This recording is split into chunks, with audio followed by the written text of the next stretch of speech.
and welcome to another episode of the Three Falls Podcast. I'm Derek, joined as always by Professor Hooded Matt Pepper. Matt, you're invited to the Heenan family's Thanksgiving. What dish are you bringing? Fried rooster. Ooh, good one. Good one. Cock-a-doodle-doo. You can follow us. Did you say fried rooster? Yes.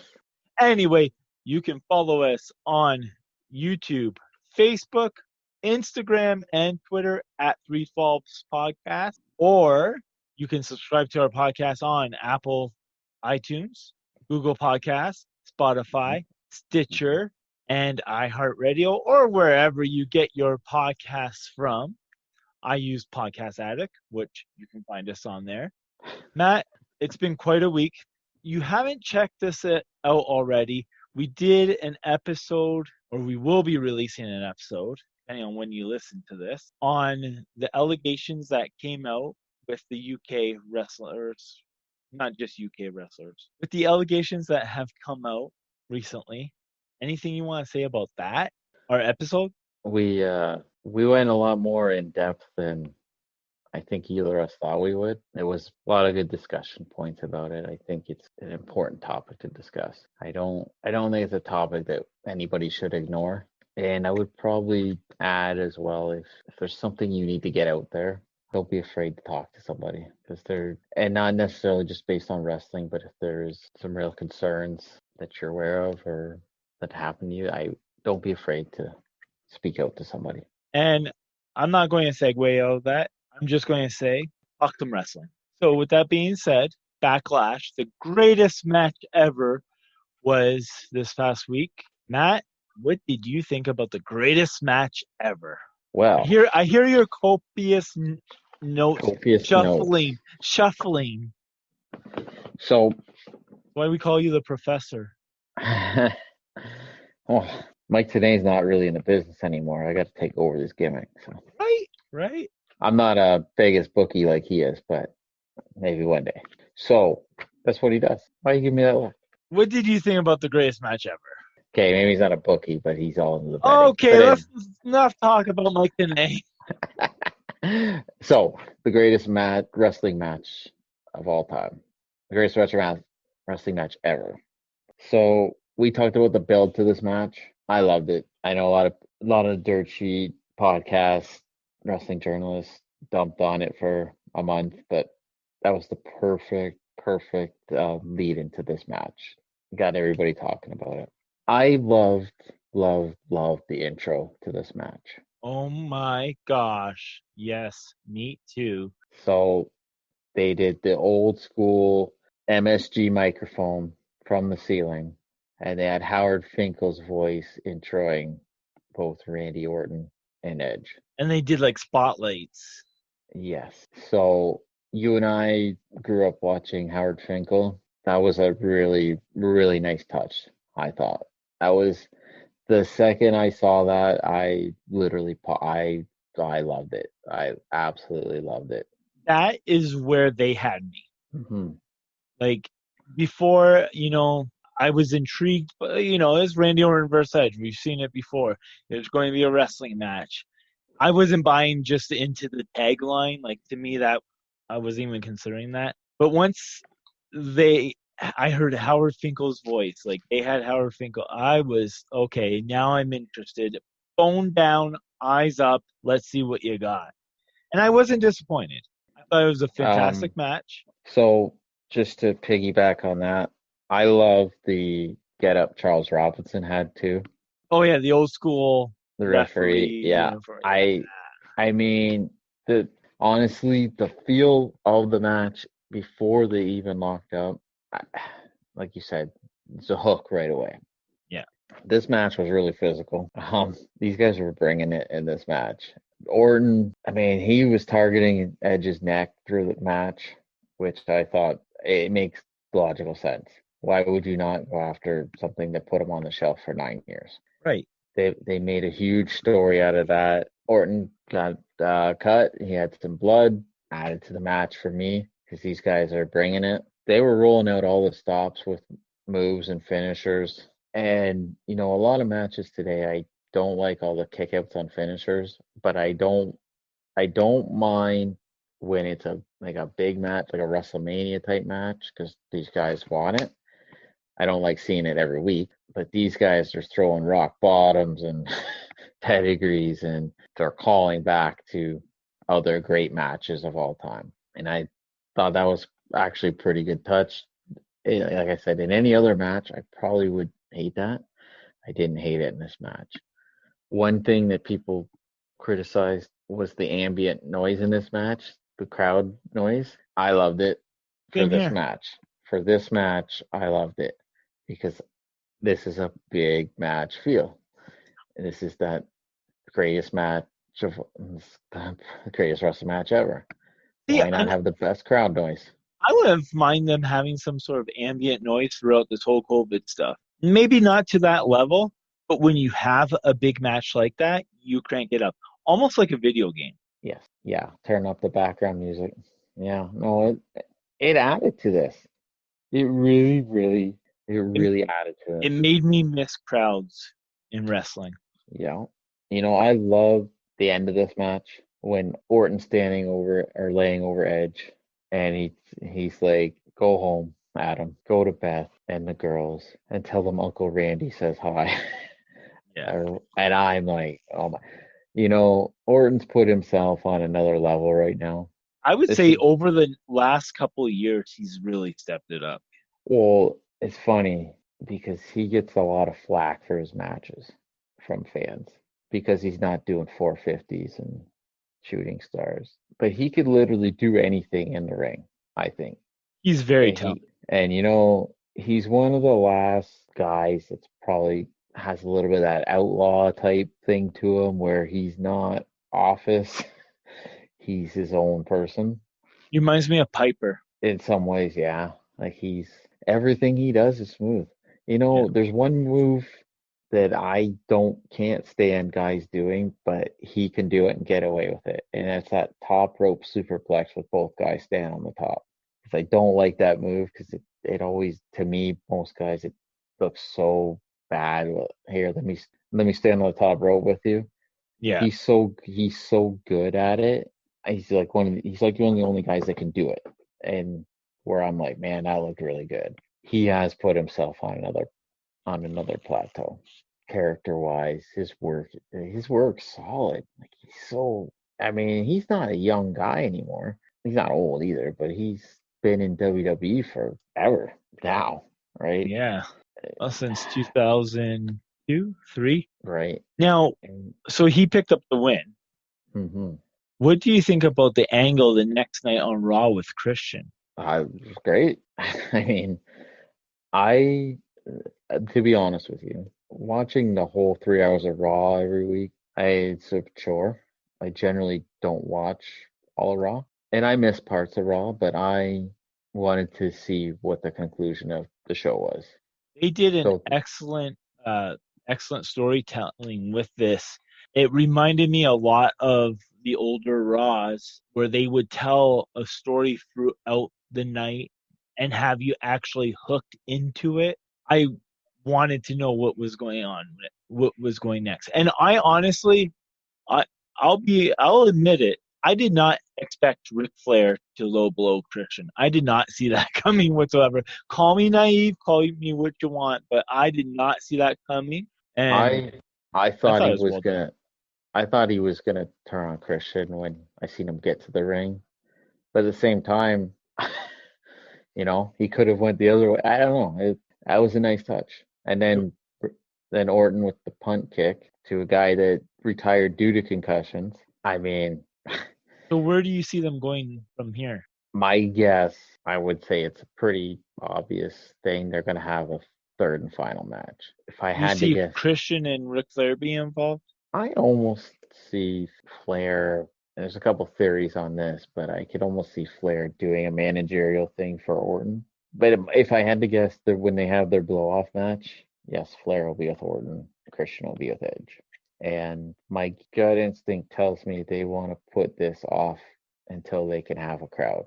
And Well, they will have to because Edge got injured in this match and he's out for reportedly about 9 months, tore his tricep, I believe.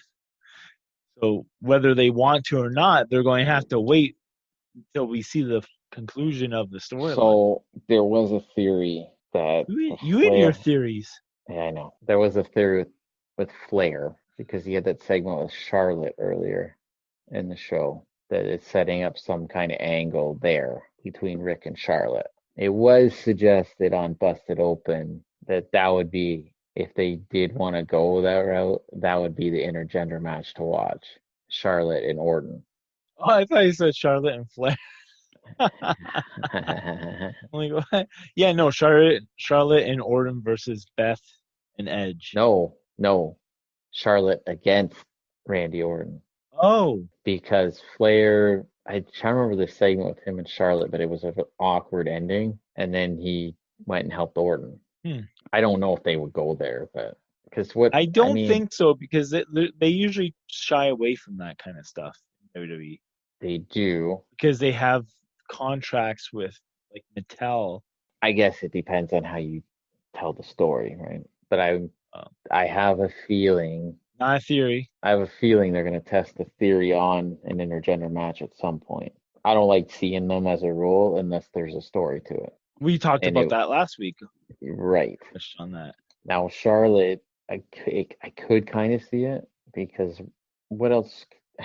She's done everything, right? I would say. Yeah. You can put her in a couple more feuds with women. You also got to consider that she's not exactly, I don't want to say she's old, but how many years does she have left? I don't know, man. She's still putting on clinics. She's amazing. Like, don't get me wrong. Like, it's not that she's slowing down or anything. I'm just saying, if she ever wants to have kids, like her childbearing years might be knocking on the door. Hey, actually, to segue from that, just a few months ago, she filed some trademarks. I don't know if you saw this. She filed a trademark for Ashley Flair. Interesting. And Andrade filed La Sombra, I think, because that was his name before. They filed trademark. So I'm not saying she's leaving WWE, but here's the thing, right? If she did want to get off the road and do some stuff with other companies, she'd make a lot of money. Like a lot of money. What company would not want her? Right. Like, seriously, if I'm starting up a company and she's available, whether my main focus is men or not, I'm signing her right away. But here's the thing. They're not done pushing her. No, they're not. She's going to have more big programs. And if they did pull the intergender thing, that's going to put her on another level. I mean, I said earlier they won't go there, but they have teased it before with Nia Jax. Right. So there is a possibility that they could very well go there, I guess. I would say this. Look at the size of Charlotte. And I'm not like she's big and athletic. Yeah, she's almost tall. Yeah. She could stand. She's probably taller than a lot of the guys on the roster. Yeah. I mean, I could believe and you can make the argument that she's better than a lot of the guys on the roster. Yeah. All right. So moving on. Any other Backlash highlights you want to touch upon? I know you love the Street Profits Viking Raiders. So. Oh, good God. I will comment on that. I take everything back I said on other cinematic matches.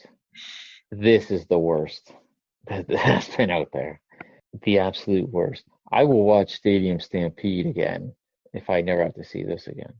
A couple weeks ago, when we had our good friend Steve Sorensen on, I was defending the Street Profits Viking Raiders. Bowling and all the stuff they were doing.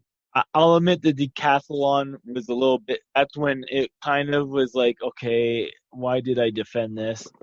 However, seeing this, it was hard. It was very, very hard. I wish this all that would have translated into a tag team match for the belts, because I turn on WWE to watch wrestling. Don't know how many times I have to say that. I don't know how many times who I have to say it to or where I have to say it. When I go and I turn on AEW and WWE, I turn it on to watch wrestling in a ring, not this stuff. I'm trying to be nice and okaying the cinematic universe shit, but there's just so much that I can take where it's like, this is not why I'm fucking watching. Like, this is not what I want. This, in the future, from now on, this is absolutely, I'm changing the channel. I don't even care about that we have to talk about on the podcast, because I just will ask you questions because I am done with this stuff. Yeah. With this being said, I like the Street Profits. I like the Viking Mhm. Raiders. I don't blame them. I love seeing Akira Tozawa on TV, just not in that ninja role. Oh, he's got And ninjas. the only time that I marked out or almost marked out during that whole shit scuffle, whatever you want to call it, just made up a word, was when they had that big tall ninja. Yeah. I thought he was going to unmask and be Shaquille O'Neal. I was going to mark out. And you give that face, it would make sense. That's the only way it would make Why? Because sense. he does Shaq Fu? Jack Fu. Thank you. You are dating yourself. Someone has to date me. Anyway. Anyway, but no, it I was don't want to terrible. I don't want to talk too much about this, because But more Derek, talking about this means we're going to see more of this shit. Did you not love when Ivar called the drumstick to his hand like Thor does to Mjolnir? No. I was so bad. No. I can't. No. Why would you even do that? Honestly, Logan, my 10-year-old, was watching it with me, and he was like, "What is it?" Like, he was like laughing at how stupid it was. Exactly. I mean, That was terrible. then I looked over and he was still watching it like 5 minutes later, because that shit went on forever. And that's when I questioned being a father of if I'm doing the right thing or not. So me and him are going to have a long talk. Anyway, any other Backlash thoughts? I know you wanted to talk about Jeff Hardy, Sheamus. That was actually a really good match. There was Sheamus really brings it, and Jeff could really sell in that match. I mean, when Sheamus brings it, you have no other choice but to sell. Hey, I know. You know what? I'll say this. Other than that Street Profits match and probably the Braun Miz Morrison match, this card was actually good for pretty good in-ring storytelling. Anyway, they did a lot of good stuff in the match. I'm not gonna get into a lot of it, but I think there was a lot of sympathy for Jeff in the match. Which is good, because that's what you want to get at. Yes.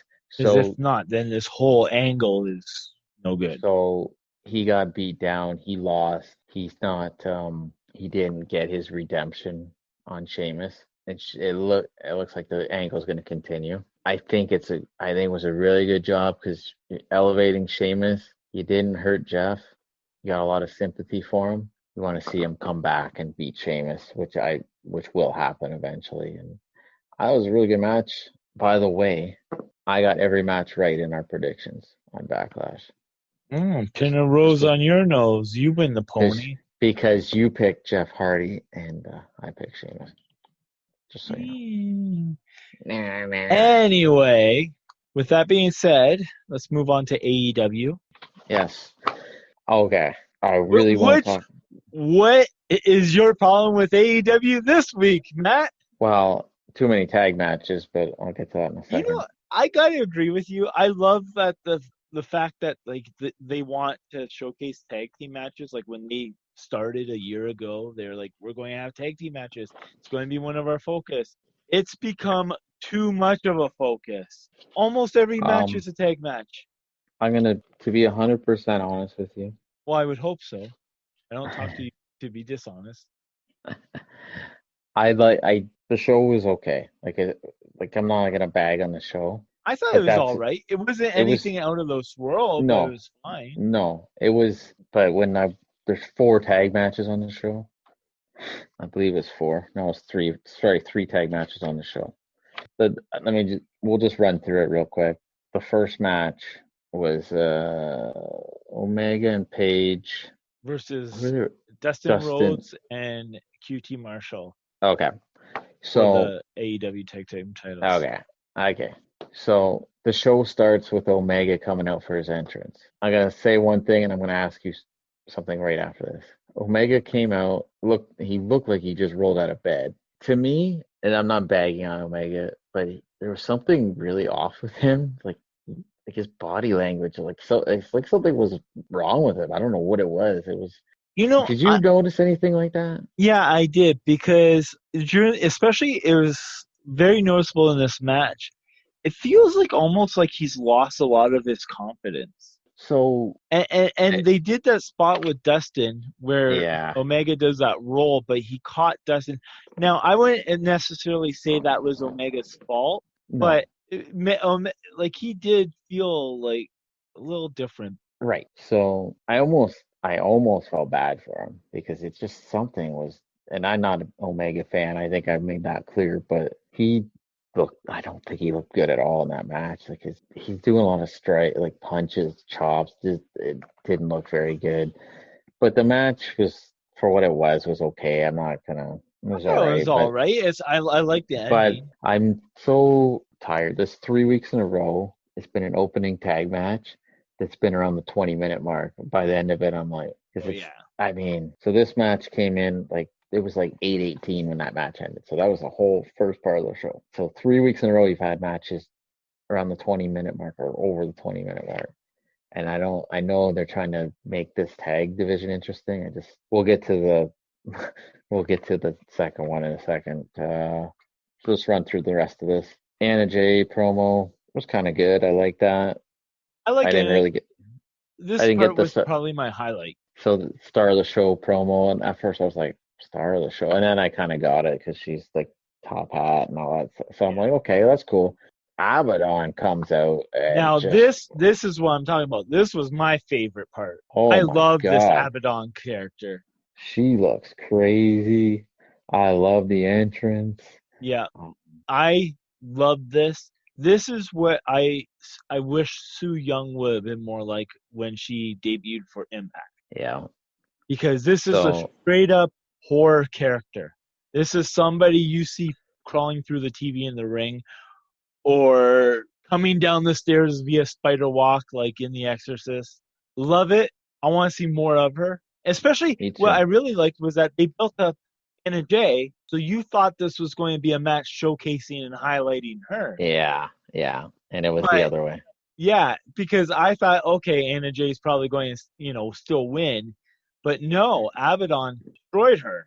So I have to say this, JR and in this match, and I love JR, but man, he's some of the stuff he says sometimes. He's talking about Abaddon in the match, and he goes, "She's got some girth," and then he pauses, and then he says, "Athletic girth, of course." And I'm like, "What?"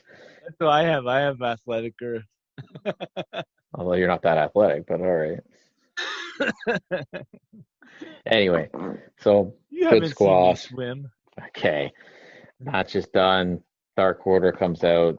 It was a bathroom break after that for me. That's the one thing I really didn't care for was Dark Order trying to recruit Anna Jay. I just hope that it was mostly just to get the storyline with Colt over. But I really don't want to see Anna Jay part of the Dark Order, although they do need like a female character. I just What want to see more start of the show Anna Jay. what Dark Order really needs is a real true mouthpiece. You should talk for them then. I think that's their biggest problem. Anyway, MJF versus Billy of MJF You know, I'm sorry, matches. just Go ahead. you know who would be perfect for Dark Order? And it's a character that a lot of people probably might not know. He was in Shakara. What's his name? He was like a cheerleader, a male cheerleader. And I think he was also in ROH. They should bring him in to be here. They should get somebody like a James Mitchell or somebody like that. No, I think that's too much over the top. I think they need more of somebody that's like an advocate that looks like a professional. Mm. I'm trying to find the guy's name because I can't. Or how about, I don't know. They should have recruited Chris Daniels when he always used to wear those dress shirts. Yeah, I mean, Anyway, that's to me their biggest issue. Moving on, MJF wrestled Just Billy. What do you think of that anyway? Of what? I Billy, just Billy. Isn't he Billy Gunn? Yeah, but I don't think he can use gun. Yeah, because he's a member of the Gun Club. What they did, they introduced him as Billy along with Austin and Colton Gunn, the Gun Oh, Club. I see what they're doing. So I They're, think there's they're a dancing copy. around I it. think there's an issue there. Anyway, funniest part in this thing that was funny in the match was Britt Baker's sending notes to Tony Schiavone with the toys. Yes. Anyway, match was okay. I mean, it was a little too long. Billy doesn't. He still looks good, but he didn't really do much in the match. Trying to sell his leg, and he's still beating MJF up, and then he cheats to win. I would have liked to seen a little less, and MJF cheated early in the match. Like Yeah, that match kind of went on it a little dragged. too long. And then there It was that big dragged. brawl at the end. I will say Aubrey did a cool spot where she broke up a rope break, kicked MJF's hands off there. She had some authority. I like that too. But That's a very Earl Hebner move of her. very. Well, that's why she calls herself Girl Hebner. She actually does. Um, Anyway, I know. so the guy that I was thinking of to be the mouthpiece for the Dark Order is a wrestler named, and he wrestled for Chikara as Archibald Peck, and he wrestled in Okay. Yep. ROH as Artie Evans. Yeah, I know who that is. I Anyway, know who he is. I He think had they the should gold. He bring had the Goldberg streak in ROH. they should bring him in, and I could see him in a suit and tie being the mouthpiece for them. I'm just gonna skip ahead a little bit. Yeah, just Dr. I like Baker this. and Dr. Baker and Big Swole. God, I love this. I don't care what you say. Little too WWE, but I I mean, loved the image of Britt Baker in the dumpster. well, no, we're not there yet. I'm just talking about the cart, the Rolls Royce. Well, it's leading to it. The dumpster, I do want to talk. I want to talk about more in detail. So I'm just running through this. Anyway, built to WWE with the Rolls Royce part. We got a GoPro in the steering wheel. Yeah. I don't really get the storyline per se, but Dr. Baker pretty well makes anything work. She's good. This is a good role for she's her. excellent. Oh yeah. Role model. We're gonna skip ahead to Cody. What did you think of Ricky Starks? Because yeah, loved it. I Yeah? love that. Were you a fan of him in NWA? Yes. Yeah. So actually, a little bit of irony there is, so he was the TV champion in NWA, which is essentially what Cody is in AEW.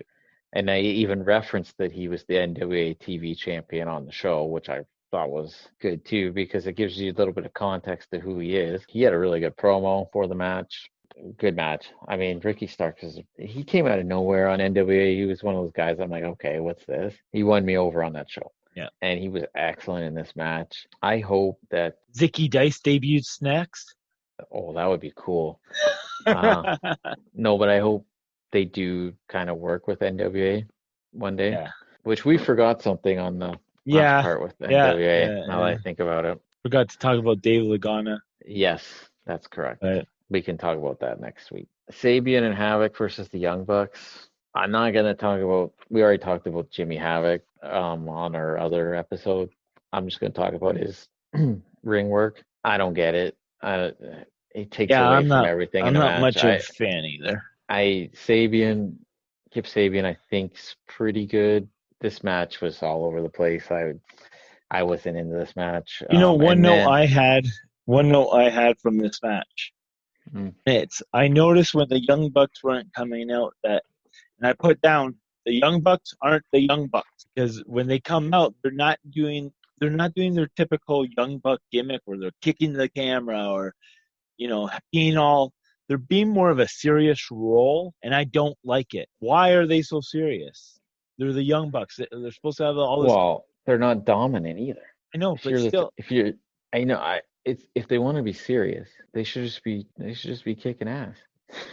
Kicking. I just, you know what I mean? Like I just don't like it. Like, this is not why people tune in for the Young Bucks. Be the Young Bucks. Yeah. AEW isn't old enough promotion where you need to change who these guys are. Like, be the Young Bucks. That's why people want to watch you. Come out, super kick the camera, be the best, act like you're the best, act like that's what we want. I understand you're in a feud with FTR and all that. And when they come out, yeah, be serious then, but on your way to the match and, act like you're the Young Bucks, because other than you're taking away what's special for you. They had that confusing storyline with all the tag teams. It was so convoluted at the end of the match. Yeah, I honestly, everyone wants to build to that FTR match, but oh man, I don't know. They're losing me with this. Let's every tag team fight. Like, I don't know.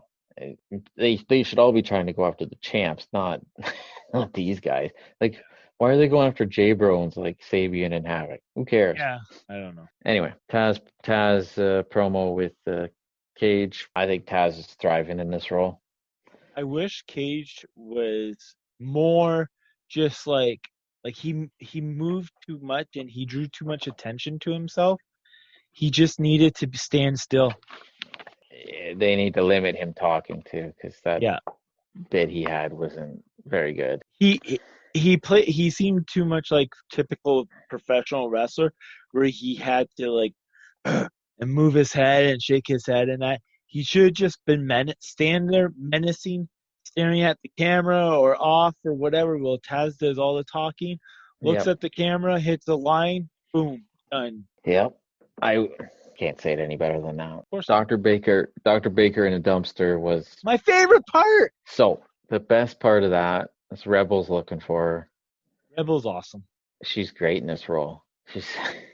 So anyway, she finds her. Britt's like, where you been? And she goes, and why is all the lighting here? And I love that. That was great. And because Rebel's like, well, we needed to find you. Make and you I'm look like, good or whatever. She goes, well, we needed to find you and all this. And I'm like, that is so awesome, because I'm so tired of those backstage floating cameras. Like, oh, hey guys. Yeah. Like, I hate that. But this was so good, the way they did that. And then she was firing her and rehiring her. And where's Tony? He was in a friendship timeout. So it's pretty good. Like, they're giving her stuff that's pretty good. The only thing is, like, she can't wrestle, so I don't know how long they're gonna keep doing this. But I hope they just keep doing it, finding different ways. The only thing with Britt Baker, and this might destroy her for you a bit, is while she was talking, all I could notice was how much she sounds like Meg Griffin. And if you don't believe me, maybe it was just me, but watch it back, or next week when you're watching AEW, when she's talking, close your eyes and picture Meg. Sounds just like her. I can't remember. Mila Kunis, that's who, the actress. Yes. But she sounds just like her. Just to add to that too, when she asked about the lighting, then she sees the camera and she goes, oh, and while you're here. And I thought that was excellent. You know what's great is that she bosses everyone around her. Yes. Like it's not just like, oh, that's the camera guy. Don't, no, camera guy, go over here. That's what she should do. She should be commanding and take charge of everyone. She's, a bitch in charge. Anyway, the last match was the Sex Gods versus the Best Friends. Was who against Best Friends? The Sex Gods. For some reason, that coming out of your mouth is just humorous.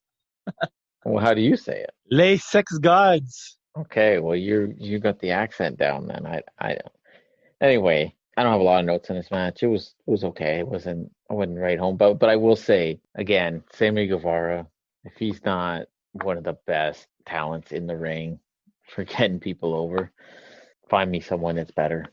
This guy's gonna be a megastar, absolute megastar. He's awesome. Have you ever watched his vlogs? No. Go on YouTube and watch some of his vlogs. They're so entertaining. He seems such like a cool guy, genuine. Like he doesn't. It might kind of kill his character for you a bit, but it's very entertaining. Just a plug for him right there. What did you think about Orange Cassidy? I don't really get the feud with Jericho, to be honest with you. I mean, they're building towards a match, so I mean that's what needed to happen at the end. Him going after Jericho. He just didn't have his hands in his pockets. Well, no, because when he tries, he doesn't do that. I'm not big on the character, but I mean it's okay. Like it built interest for this match, right? So you I attack mean, Jericho. Fighter So Fest is 2 weeks away. right. Well, the first part of it, anyway. Yeah, It's it's two two. parts. Yeah. Um, I don't know. I mean, I guess we'll see what Jericho can I do liked with. it. Yeah. I like this goes back to our conversation last week with Cole Cabana, where when he has to be serious, he's serious. And I like that, I thought it was cool that he played the camera guy and, Oh yeah, did yeah. that kind of attack, not just the typical run-in attack. He was creative. I like that he didn't do just didn't get into the ring and have his hands in his pockets and do his usual shtick, that he just went in and started kicking ass. Well, I haven't been big on the character, but I am gonna see if he can get me invested with the Jericho match. The thing with Orange Cassidy is he has an underlying charisma about him. He has something where it's almost kind of like, not to the extent, but kind of like Darby Ellen, where Mm-hmm. he connects with people by not really saying or doing much. And I don't know where Darby Ellen was this week. Maybe Tony Yeah. Hawk took him away or something. Well, he's injured, right? Yeah, but he's been doing promos and that. Like, I don't want to forget who Darby Ellen is. Put him on my TV. Yeah, that's one thing with AEW sometimes is some of their talent won't appear on TV for weeks at a time. You know what I found funny about AEW is I don't usually watch Dark. And I like that AEW did this, was when I was watching Dynamite, they gave you the results from Dark. Yes. But good Lord, dude, they have a lot of fucking matches on Dark. Yeah. Like, that's only supposed to be an hour show, and there was probably about 8 or 9 matches. I understand they're probably like squash matches, but holy jeez. If, like, all the rosters on Dark. I wonder why when Dynamite comes around, you only have a handful of people every week. Wow. Hey, if you can't sit through it, then you don't have a soul. Another thing about Dynamite this week that bugged me was we did not really see anything with Sunny Kiss and who was it? Janela. Janela, yes. I don't know. They didn't. I wasn't interested in that anyway. That was Well, it's not that I'm lame. interested in it, But but they teased we'd it. like to see a follow-up. Right. You had something last week where you left on a cliffhanger, and now, as a typical fan, a lot of people probably forgot all about it. So now when they go do it next week, they're either going to A, have to recap it, which will make it longer, or B, just jump into it and people are like, what's going on? Have we gotten any hate mail over AEW comments? No, we didn't. Oh, Because we're right. I'm just curious. Or I'm yeah. right anyway. That's why. I don't think we're that far off. I just think we have a couple differences. As a rule, I think the show it should be a lot better than it is, in my estimation. Yeah. They've come a long way. I will say that. They've really come a long way. There is a lot of things where they can improve on. And the thing is that if they improve on some of the problems that I have, I really feel like they will be a big show. Like it will make a difference. Like, it will be a show. I don't think they're far off competition from WWE. I know one of the polls we put up about Kenny Omega when his ring work was being talked about. Kenny Omega plays his Sega. We had one comment on Twitter about how he's so precise and has good like just this over the top, and tweeted with a picture about Kenny Omega. And I read it like 20. It was like, I don't know. It is funny how people perceive wrestling differently. Although I did go to this fan's account, and he is a big wrestling fan. He tweets about WWE Hall of Famer Donald Trump all the time. He's definitely a big wrestling fan. With Kenny Omega, he's not that bad. He's not as good as everyone says he is, but he's not bad. I think, and we talked about this last week, he's not booked like the fans see him. No. And I think that's the biggest problem. Now, I don't know. Again, he doesn't look, even in his matches, he doesn't look the same to me either. He doesn't. Not that I thought that he was the best wrestler anyway, and he did have better opponents in Japan, but I don't know. Something's just I not mean, there. here's the thing Something's though. not there. Here's the thing though. You go back and I'll ask you, what are some of the best Kenny Omega matches that you've Okada. seen? Okada. Okada. Who else? Ibushi, Sure. right? Okay. Those guys are top tier. We're talking about the best of the best. Mm-hmm. Okay. They can make a lot of guys look good and bring them up to the level. Right. Kenny Omega is super athletic. So when you have somebody that's super athletic going against someone on the level as an Okada, you're going to get elevated. You're going to have a fantastic match. Mm-hmm. You got to be an idiot not to like have a great match with Okada. There's something wrong. Yeah, and if Omega's the heel, and you have a guy with psychology like Okada that can sell for you, I'm sorry, that's Now, no. But here's the point that I'm getting at. Do you remember any other big matches Kenny Omega had? Like really big matches? Just the Jericho one. Exactly. Why wasn't the Jericho one, do you think, on the same level as Okada? Is at this point of his career, Jericho's more of a character. Exactly. He's not on the same level as an Okada. But I think there was more viewers for that match than there was. Well, yeah, because you got your American audience with that. Correct. Right? So on top of the Japanese audience. But my point being, though, is for ring work and everything like that, don't get me wrong, I love Jericho. Mm-hmm. But he's not at the level of Okada is in 2000, what was that, like 18? Right? So what I'm trying to say is that we haven't seen a match that people went gaga over with Kenny Omega since the Okada match or the Ibushi match, like against like top tier guys. I have not seen him. He's wrestled a 12-year-old girl and a broomstick, right? Like and a blow up doll. Yeah, but my point being is that like I like Kenny. I have nothing against Kenny Omega. I see lots of potential in him, but I don't see him on the level that he is portrayed at. He has a lot of growing to do. I mean, in all honesty, I'm not saying he's old by any means, but I mean, his prime years are. I ain't saying he's old, but Pepper's Farm don't remember him. He remembers Pepper's Farm. Okay. I don't know. It's late. Anyway, no. What I mean is he is getting older.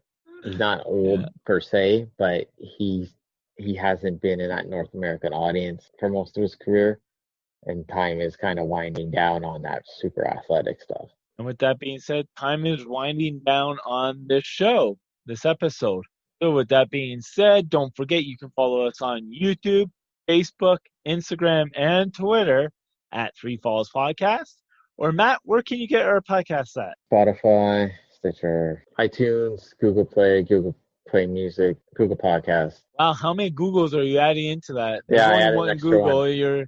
No, there's two.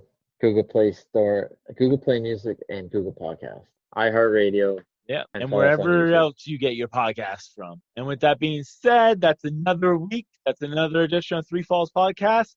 Don't forget to check out our special on all the allegations. I don't even know what to call it, but check that out. Check out our previous episodes. I'm Derek. That's Matt. See you next week.